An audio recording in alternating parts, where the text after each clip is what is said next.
So I thought, come on, give you a little bit of my wisdom for Easter. Because it is, you know, if you've got lots of family coming round, it can be a struggle, and your naughty head will turn around to your good head and say, it doesn't matter. Just this one time. Don't worry about it. Put it in the effort bucket. Don't do it. Don't do it if you're really on plan and you're really focused. You've got to focus on the future goals rather than now. What you're going to miss out on now, but what are you going to get when you get to go? How are you going to feel? What are you going to wear? What are you going to see? They're the things that you need to be focusing on. Nobody's saying that you can't eat, but eat the right foods for the plan that you're on. So I've said to my clients today, we've talked a lot about Easter. I had one lady was like, no, she says, I'm just going to have to sit in the restaurant and take my bar. She says, I'm going to feel really uncomfortable. And I said, but why do you need to just take your bar to the restaurant? I said, if you want to step up, we'll step you up. Remember, this is a lifestyle change, not a diet. We're not a fad diet at all. We are a really, really, really good plan that helps you change your life for the better by losing this weight and feeling better about yourself. You know, obviously we can't claim health stuff, but, you know, I know myself, by losing the weight, I'm a much happier, more confident person. My health is so much better than it was. Yes, I still have problems, but that is old age. You know, I've passed 50 now. So the complications I have now probably would have happened anyway, but the main complication I had, that's under control because I stopped stressing, I eat better, and it all has a knock-on effect. So if you do have people around this weekend and you are on step 2, step 3, step 4, you know that you can have your protein and your vegetables, etc. Just stay away from the carbs, and most importantly, you know where it's coming.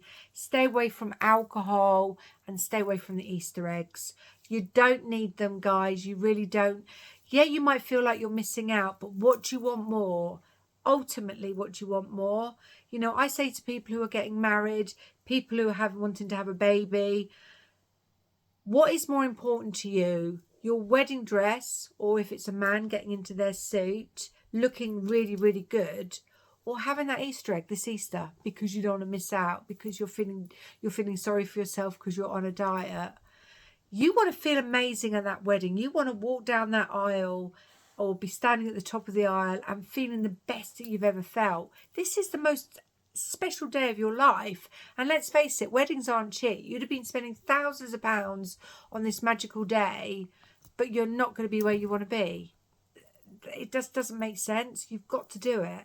And again, with a baby, you know, if you're trying for a baby or you're going for IVF, you know that you have to be a certain BMI before they'll even consider you. And they're not doing it to be cruel. It's all for your own safety. Sorry, that's my dog yanking my lead. So you've got to weigh it up. Burger or baby? What is important? Easter egg or baby? And it might be, you might listen to this and say, cool, she's harsh. But you've got to be realistic, and you've got to look at the further picture. And you know, all my clients, I am a really, really, really strict consultant in a nice way, and I get results, and I get really good results. I've got a couple that have lost 10.5 stone in 3 months. They've got a young lad who wants feeding all the time. You know, she's had a very, very busy time. But they want this. They want to change their lives. And for them, losing weight is far more important than having the pizzas and having the takeouts and actually feeling rubbish at the end of it. I've got another gentleman that watched his wife lose a lot of weight with me. And I remember saying to him, I'll get you on this plan. He's gone and smashed 4 stone, 10 pounds in 10 weeks. And that was on step 2. That wasn't even on 1B. And it just shows you consistency. Consistency will get you there. So don't throw the towel in this weekend, because you will regret it. Make yourself proud. Make us proud. We want this for you just as much as you do. And yeah, just focus on that future.